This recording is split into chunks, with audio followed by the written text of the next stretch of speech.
안녕하세요. 굿모닝 퍼스트입니다. 여러분, 오늘은 다가올 진짜 위기와 가짜 위기를 분별할 수 있는 지혜를 전하러 왔습니다. 아마존 2편 바로 시작하겠습니다. 먼저 아마존은 치열한 경쟁에 놓여 있는데요. 아마존은 다양한 사업 부분에서 치열한 경쟁에 직면해 있습니다. 이커머스 분야에서는 월마트, 타겟과 같은 경쟁사들이 온라인 플랫폼에 막대한 투자를 하고 있습니다. 그리고 베스트바이, 홈디포와 같은 전문 소매업체는 오프라인 전시장과 카테고리 전문 지식을 활용하고 있습니다. 여러분, 요즘 테무 정우성, 테무 누구누구 이런 말 너무나 우리가 친숙하죠. 그만큼 테무 알리바바 같은 중국 기업들은 이미 아마존과 직접 경쟁하며 저렴한 가격에 제품을 제공하고 있습니다. 제가 한 기사를 봤거든요. E-commerce competition hits up for Amazon, Alibaba, CN, 테무 이렇게 나왔어요. E-commerce 경쟁이 가열됐다라는 거죠.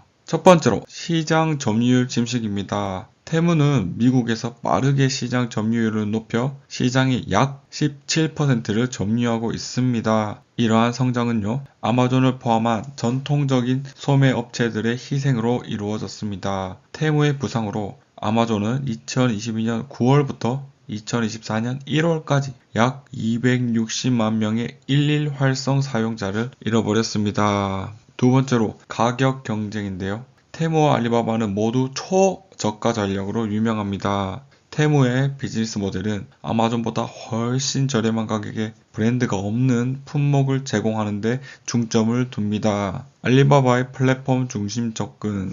이 방식은요, 운영 비용을 절감하여 경쟁력 있는 가격을 제공하게 합니다. 이러한 가격 압박으로 인해 아마존은 가격 전략을 조정하거나 가격에 민감한 고객을 잃을 위험이 계속해서 증가하고 있습니다. 세 번째로 공급망 변화인데요. 테무와 알리바바의 중국 제조업체와의 강력한 관계는 공급망 변화로 이어질 수 있습니다. 공급업체는요, 수수료가 낮고 관료주의가 적기 때문에 이러한 플랫폼을 통한 판매를 선호할 수 있습니다. 이를 통해 테무와 알리바바는 더 낮은 가격에 더 다양한 제품을 제공할 수 있는 우위를 점할 수 있습니다. 네 번째로 고객 충성도 문제와 다섯 번째 광고 수익 영향은요, 제 네이버 카페에서 자세하게 다뤄드리겠습니다.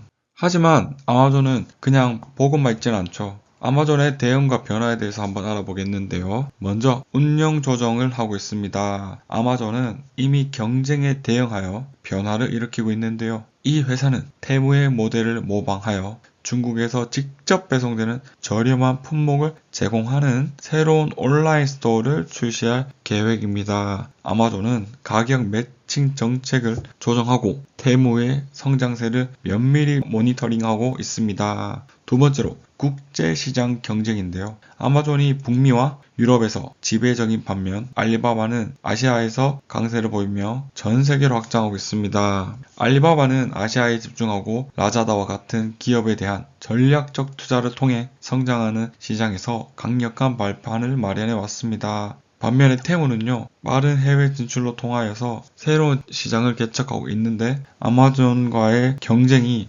불가피하다고 생각합니다. 그러나 이러한 상황들은요, 아마존의 혁신 압박을 당겨오는 효과를 불러일으키고 있는데요. 아마존은 개인화 및 운영 효율성을 향상시키기 위해 AI 및 머신러닝 기능을 강화하고 있습니다. 이 회사는 경쟁 우위를 유지하기 위해 신흥 기술에 더 많은 투자를 하고 있는데요. 결론적으로 지배적인 아마존의 이 시장 점유율을 유지하게 하는 것 또한 테무와 알리바바라고 저는 생각을 합니다. 뿐만 아니라 도널드 트럼프의 관세 정책이 미국과 유럽 국가들도 이미 중국산 물건을 막고자 관세를 부과하고 있는 상황 가운데서요, 크게 위협은 되지 않는다고 생각합니다. 저는 개인적으로 클라우딩 시장에서의 아마존의 지위에 대해서 조금 더 공부하고 저희가 함께 생각해보면 좋겠다는 마음을 가지는데요. 클라우딩 컴퓨터 분야에서 마이크로소프트 아주르와 구글 클라우드는 시장 점유율을 높이고 있으며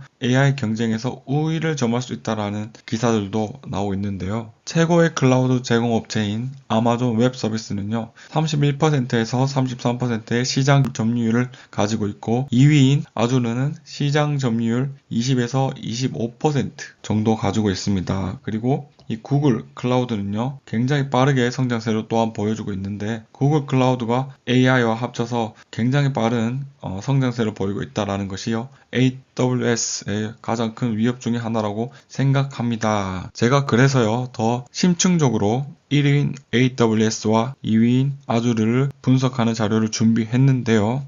이 모든 디테일한 내용들 또한 네이버 카페에서 여러분들이 편하게 또 읽고 할 수 있도록 제가 포스팅 하도록 하겠습니다. 이 두 업체에 대한 저의 결론을 말씀드리면요. 클라우드 컴퓨터 시장은 다양한 부문과 다양한 지역에서 성장하고 있을 뿐만 아니라 견고한 성장을 경험하고 있습니다. 이러한 추세는 기업과 조직이 디지털 혁신 이니셔티브를 위해 클라우드 기술에 점점 더 의존하고 AI 및 IoT와 같은 새로운 기술을 지원함에 따라 계속될 것으로 예상됩니다. 여러분, 만약에 이 클라우딩 시장 자체가 성장이 둔하거나 성장이 끝나가고 있는 시장으로 한다면요, 저희가 사실은 아마존을 투자하는 것은 굉장히 주저해야 합니다. 하지만 여러분, 제가 준비한 자료 한번 볼까요? 클라우드 마켓 사이즈가 2024년부터 2034년까지 어떻게 되고 있나요? 굉장히 많이 성장하고 있죠. 예상 성장률이요, 무려 올해 2025년에는 작년 대비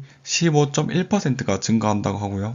무려 2028년이 되면은 시장 규모가 12억 정도가 된다고 하는데, 지금의 거의 연평균 15%의 성장이 예상되고 있는 상황이거든요. 그래서 제가 다시 한번 드리고 싶은 말씀은, 아마존이 테무, 알리바바와 같은 경쟁업체, 그리고 클라우딩 시장에서의 아주르와 구글과 같은 경쟁업체들에 대해서 너무 긴장 안 하셔도 된다는 말씀을 드리고 싶습니다. 하지만요, 그 두 가지가 문제가 없다고 해서 저희가 바로 매수 버튼을 클릭할 수는 없죠. 제가 누굽니까? 굿펄스 인퍼스트잖아요. 네 가지의 포텐셜한 리스크도 한번 제가 준비했는데요. 먼저 규제 문제입니다. 사실 이 규제 문제는요, 최근 엔비디아와 그리고 구글, 예전에 메타, 그리고 테슬라까지요, 소위 말하는 M7에게 돌아가면서 정부와 어떠한 당국들이 때리고 있는 부분이라서, 저는 규제 문제가 분명 가격이 하락하는 요소가 된다고 하지만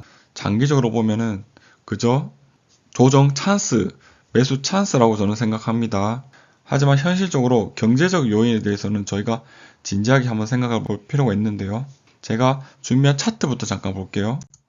여러분, 2022년 한번 볼게요. 어떤 일들이 있었나요? 2022년에, 제가 노란색으로 하니까 잘 안 보이네요. 여러분들이 2022년 보고 있다고 생각하고, 2022년에 코로나 이후에 돈을 많이 풀었고, 그리고 전쟁 이후에 그 두 가지 요소로 물가가 올라 버렸잖아요. 경제가 어려운 상황이 왔죠. 그때 어떻게 됐어요?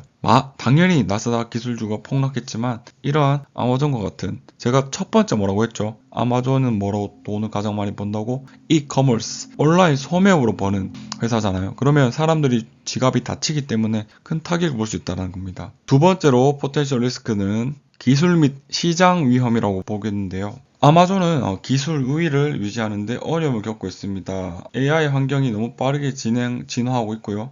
아마존의 투자가 기대 수익을 가져다 줄 것이란 보장이 없기 때문에 포텐셜 리스크 4개 중에서 저는 이 빠르게 변화하는 AI 환경, 이 부분은 조금 고민하면 좋겠다는 생각을 합니다. 왜냐하면 아마존이요, 이커머스와 클라우딩 마켓 말고도 위성 인터넷 이니셔티브인 카이퍼, 그리고 여러가지 스페이스X와 경쟁하는 스타링크와 같은 또 다른 기업들도 있거든요. 그러니까 R&D의 투자가 굉장히 높다라는 거죠. 이 R&D에 대한 투자가 괜찮은 이익으로, 리턴으로 돌아오지 않는다면요, 주식에 큰 영향을 미칠 수가 있다라는 겁니다. 그렇게 됐을 때는요, 이 스타링크와 그리고 하이퍼와 같은 프로젝트의 향방에 따라서 이 회사가 발목이 잡힐 수 있다라는 것들 또 한번 염두에 두면 좋을 것 같습니다. 뿐만 아니라 사이버 리스크, 보안 문제 같은 것들도 있겠는데요. 사실 이거는 언제나 언급됐던 문제이기 때문에 저는 굉장히 신경 쓰고 있지 않다, 이 정도만 말씀드리고 싶습니다. 제가 차트를 넘어온 김에 오랜만에 한번 해보겠습니다. 첫